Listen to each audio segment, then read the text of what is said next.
기도하고 말씀도록 하겠습니다. 언제나 우리를 사랑하신 하나님, 우리가 날마다 주의 은혜를 누리며 살도록 인도하여 주시기를 기도합니다. 지금은 우리 사랑하는 성도님들이 말씀을 듣습니다.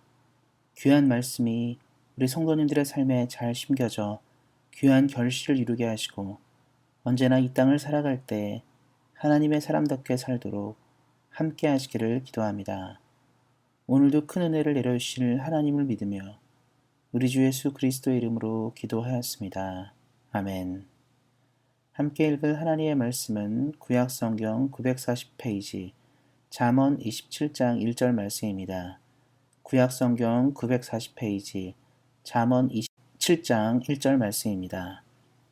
너는 내일 일을 자랑하지 말라. 하루 동안에 무슨 일이 일어날는지 내가 알 수 없음이니라. 아멘.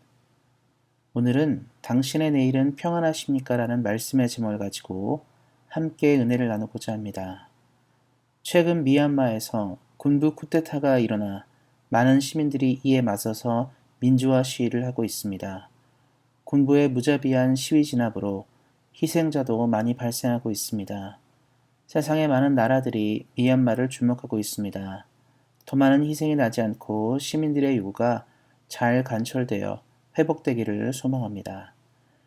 제가 미얀마의 이야기를 꺼낸 것은 우리들의 앞날을 우리가 전혀 알 수 없음을 말해주기 위함이었습니다. 아무 일이 없이 지내던 사람들이 갑작스런 군부 쿠데타로 평화로운 일상이 무너졌습니다. 어제와 다른 오늘이 시작된 것입니다. 우리 역시 길어진 코로나 전국으로 인해 불과 2년 전만 해도 누리던 많은 일상들이 불가능한 일들이 되었습니다. 2020년 1월만 해도 중국에서 발생한 코로나 문제가 전 세계를 멈추게 할 줄은 아무도 예상하지 못했습니다. 이처럼 우리는 우리의 한치도 예상할 수 없는 연약한 존재입니다. 그럼에도 불구하고 많은 사람들이 내일을 마치 아는 것처럼 살아갑니다. 세상의 많은 사람들은 우리들의 내일을 크게 생각하지 않고 당연히 편안한 삶을 살 거라고 예상하며 살아갑니다. 하지만 성경은 우리가 내일을 전혀 예상할 수 없는 존재들이라고 이야기하고 있습니다. 내일을 예상할 수 없는 우리들은 그렇다면 어떤 인생을 살아야 할까요? 성경은 먼저 자랑하지 말라라고 이야기합니다. 이 말을 다른 말로 풀어오면 겸손하게 살라는 이야기입니다. 성경은 언제나 우리들에게 겸손하게 살 것을 요구합니다. 겸손하게 산다는 것은 우리가 약한 존재임을 인식하고 사는 것입니다. 우리가 강하고 무엇이든지 할 수 있다고 느낀다는 것은 우리의 존재를 부정하는 것과 같습니다. 세상에 영원한 독자도 부자도 없습니다. 인간은 누구나 잠시 이 땅을 살기 때문입니다. 그렇게 대단하고 강한 사람들도 100년을 넘게 살지 못했습니다.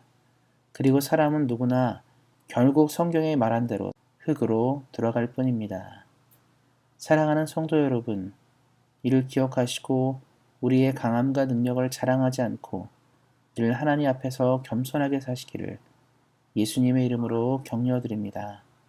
하나님은 겸손하게 살고자 하는 영혼에게 큰 은혜를 내리시는 분이십니다. 그리고 우리는 오늘을 가치 있게 살아야 합니다. 마태복음 6장 34절은 이렇게 말하고 있습니다. 그러므로 내일 일을 위하여 염려하지 말라. 내일 일은 내일이 염려할 것이요 한날의 괴로움은 그날로 족하니라. 하나님을 믿는 사람은 늘 오늘을 가치 있게 사는 데에 집중해야 합니다.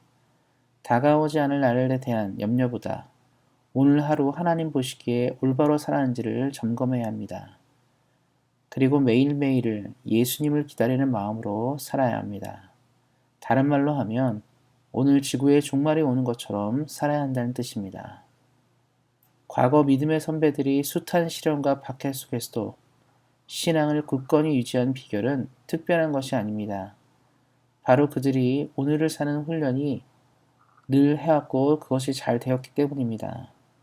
오늘을 믿음으로 산다는 것은 내일에 대한 자랑을 거두어 드릴 뿐만 아니라 내일에 대한 두려움도 거두어 드립니다.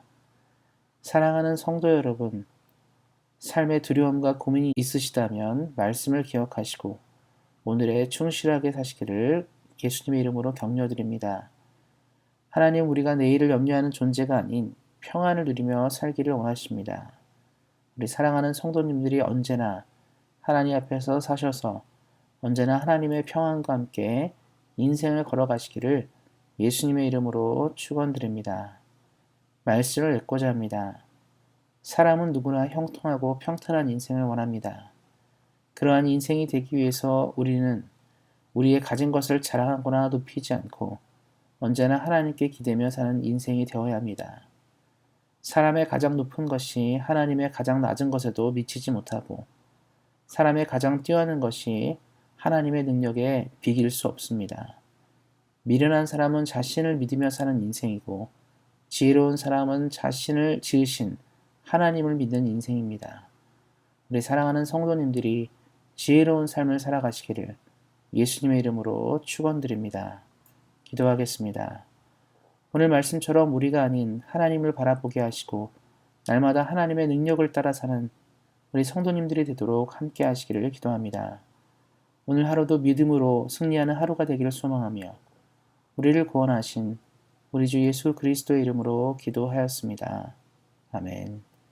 이어서 같이 기도하는 시간 갖도록 하겠습니다. 우리 온세상교회를 위해서 성령의 충만한 교회가 되고 하나님의 뜻을 아는 교회가 되어 우리를 부르신 시대적 사명과 하나님의 소명을 이루어드리는 주의 교회 되도록 교회를 위해서 기도해 주시기 바랍니다. 우리 안에 몸이 연약한 분들이 많이 계십니다. 하나님의 은혜 가운데 회복되는 역사 있을 수 있도록 기도해 주시고 육체의 질병으로 인해 믿음과 영적인 일들이 내려가지 않도록 굳건한 믿음을 허락해 주시도록 주님의 은혜가 늘 부어지도록 우리 안에 연약한 분들을 위해서 기도해 주시기 바랍니다. 아직도 코로나 전국이 깊어진 가운데 있습니다. 최근에는 백신이 적용되고 있는데요. 대한민국과 캐나다, 우리가 떠나온 조국과 또 우리가 살아가는 땅이 모든 일들을 잘 적용하고 백성들을 위한 정치를 잘하는 나라 될 수 있도록 기도해 주시기 바랍니다. 또 우리 사랑하는 성도님들 개인 기도 제목 있으실 텐데요. 각자의 개인 기도 제목 가지고도 뜨겁게 기도하는 시간 가지도록 하겠습니다. 오늘 말씀처럼 오늘을 주와 함께 살아가시기를 다시 한번 예수님의 이름으로 축원드립니다. 오늘도 말씀 안에서 은혜 안에서 승리하세요. 주의 사랑으로 사랑합니다.